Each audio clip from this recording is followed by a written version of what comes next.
Hello, I'm Piet, Oscar November 5, Papa Victor Hotel. I'm responsible for the 80-meter band here on OT5A. We're here in front of the 80-meter Radio Shack. I will first show you some of the antennas. And the first antenna you see here is our dipole antenna.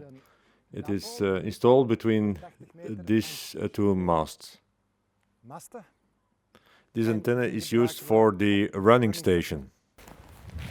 We are now here with our vertical antenna, and we take this antenna up and down each contest. This antenna is used with multiplier station. For receiving, we do not only use our transmitting antennas, but we also have dedicated receiving antennas, such as this K9 Alpha Yankee. This antenna is remote controlled from inside the Radio Shack, and it is a directive antenna. It is made out of two loops, one north-south, the other east-west.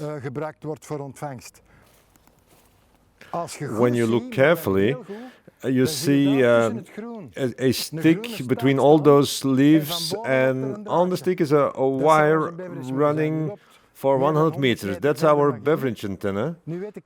I do know this is not an ideal situation, but we tried to put up the antenna as good as we could between all those trees. We have 4 of these antennas, beverage antennas, for the main directions. It's not ideal, but it's the best we could do. This is our second vertical antenna. This is a fixed antenna. The problem is that there's a lot of nature around this antenna, so mistletoe and blackberries are growing into the antenna, and it's a hell of a job removing all those branches. It is a very effective transmitting antenna. And if you look carefully, I see on the top of the antenna 2 wires. That's our inverted V antenna. We'll now introduce you in the Radio Shack, and we'll see how all the equipment is installed. We're in the middle of the contest, and so it's a bit of a mess, but no problem, we'll show you around. The station is built out of 2 stations. One of these is the running station, and the other is the multiplier station. The running station is always calling CQ on one frequency. The multiplier station is looking around for other stations, for multipliers, and is calling stations who call CQ themselves. We had to install everything in such a way that we operate within the rules. So the stations are interlocked, so only one can be transmitting at one time. When we look at the running station, we have the FT1000. We have a few cables to the driver Piet. It's an old heat kit amplifier, but it does what it needs to do. And then we have the main Piet, which gives us 1.5 kW. And this is fed to the antennas. We can select those antennas, and that's the antenna switch box. So we can select here for transmitting. We have a dipole, a vertical, or an inverted V antenna. This switch, in this position, then the transmitting antennas are used for receiving. On the other position, then we can use the beverage antennas. We have 4 of them. And on the beverage 1, we have another switch installed.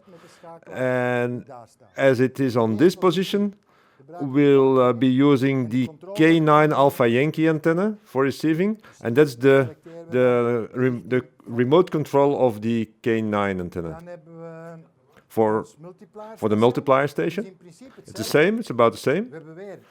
We have the FT1000, we have a computer, we have a power meter, but we don't use a sort of preamplifier. This amplifier gives enough power for the multiplier station. The antenna for the multiplier station is always the crank-up vertical we saw earlier. Of course, there's a lot of more equipment installed, such as band filters and sequencers, but that's not an issue for the operator. It's not important for him. It's well installed, and he shouldn't touch it. What about tuning?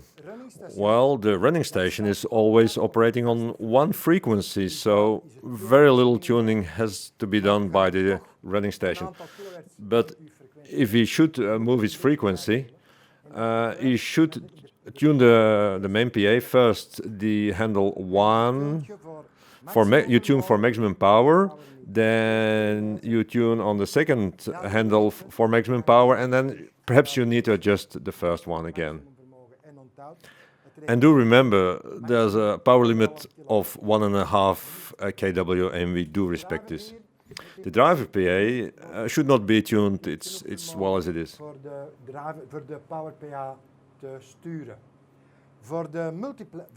Let's have a look at the multiplier station. It's another story.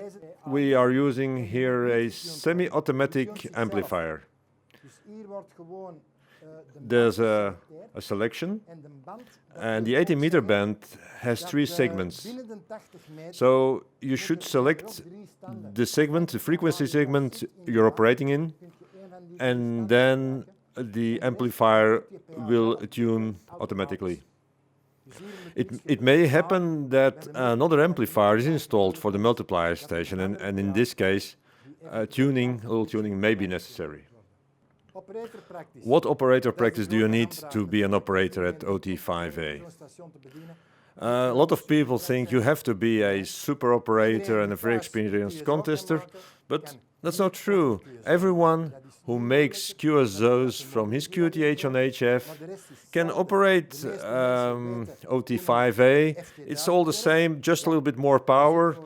A lot of people do know the FT1000 transceiver. And the logging program, it's tailor-made for OT5A, and we'll explain it to you when you're here on site. We have here ON8SI, is a first-time operator. Is operating the station without any problem logging the QSOs. He has been operator on 15-meter band, and it all went smoothly.